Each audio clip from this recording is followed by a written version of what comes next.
नमस्कार, मी राम माने आपल्याला एक आनंदाची बातमी घेऊन येत आहे.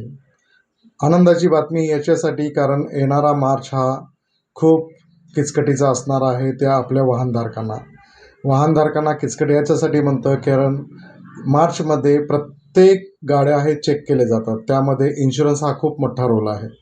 प्रत्येक गाड्यांना इन्शुरन्स असणं गरजेचं आहे कारण 1988 सालच्या गव्हर्नमेंटच्या नियमानुसार आपण वापरत असलेल्या प्रत्येक वाहनाला इन्शुरन्स असणे खूप गरजेचं आहे. गव्हर्नमेंटपेक्षा आपल्याजवळ स्वतःला ॲज अ मालक म्हणून इन्शुरन्स असणं खूप खूप गरजेचं आहे. कारण जर समजा तुमच्याकडे इन्शुरन्स असेल तर तुम्ही खूप चांगल्या रीतीने बिझनेस हाताळू शकता. अन्यथा जर समजा तुमच्या हातून किंवा ड्रायव्हरच्या हातून तुमच्या गाडीला नुकसान झालं किंवा तुमच्यामुळे जर कोणाचा जीव गेला तर त्या व्यक्तीला भरपाई म्हणून तुम्ही स्वतःचे पैसे देऊ शकत नाही. त्यामुळे आपण प्रत्येक गाड्यांना इन्शुरन्स जर काढलं तर कमीत कमी समोरच्या व्यक्तीला जे काही नुकसान भरती झाले आहे त्या नुकसान भरपाईची हमी ही कंपनी घेत असल्यामुळे इन्शुरन्स काढणं खूप गरजेचं आहे. त्याही पेक्षा पुढे जर जाऊन विचार केला तर गव्हर्नमेंट मार्चमध्ये आपल्याला प्रत्येकांना गाडी इन्शुरन्समुळं खूप काही दंड आकारत असते. त्या दंडाचे मुक्तता म्हणून सुद्धा आपण इन्शुरन्स काढायला हवं. इन्शुरन्स काढल्यामुळं खूप लोकांना याचा फायदाही होऊ शकतो. फायदाच होऊ शकतो हे नक्की आहे.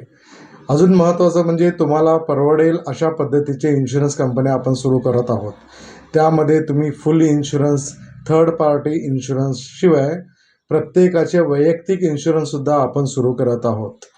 आपल्याकडे खूप मोठी टीमसुद्धा त्या कामाला लागली आहे. आपल्याकडे खूप काही कंपन्या आता सध्या इन्शुरन्स देण्यासाठी तयार आहेत. त्यामध्ये तुम्हाला जसं परवडेल ज्या पद्धतीचे हवे त्या पद्धतीचे आपण इन्शुरन्स काढण्याची व्यवस्था करत आहोत. त्याच्यामध्ये तुम्हाला जसं पाहिजे त्या पद्धतीने इन्शुरन्स आपण काढून नक्की देऊ. त्यामुळं मी आशा करतो की आपण इन्शुरन्स काढाल आणि आपले हित जोपासाल. आमच्या इकडे खूप 4 जणांची टीम आहे. त्या 4 जणांची टीम खाली दिलेल्या स्क्रीनवर तुम्हाला दिसत असेल. त्या स्क्रीननुसार तुम्ही कुणालाही कॉल करून आपले इन्शुरन्स पक्के करू शकता. अजून बाकीचं काही तुम्ही जास्तीत जास्त बिझनेस मोठा व्हावं व तुम्ही जास्तीत जास्त मोठे व्हावं हीच अपेक्षा. धन्यवाद. रामकृष्ण हरी.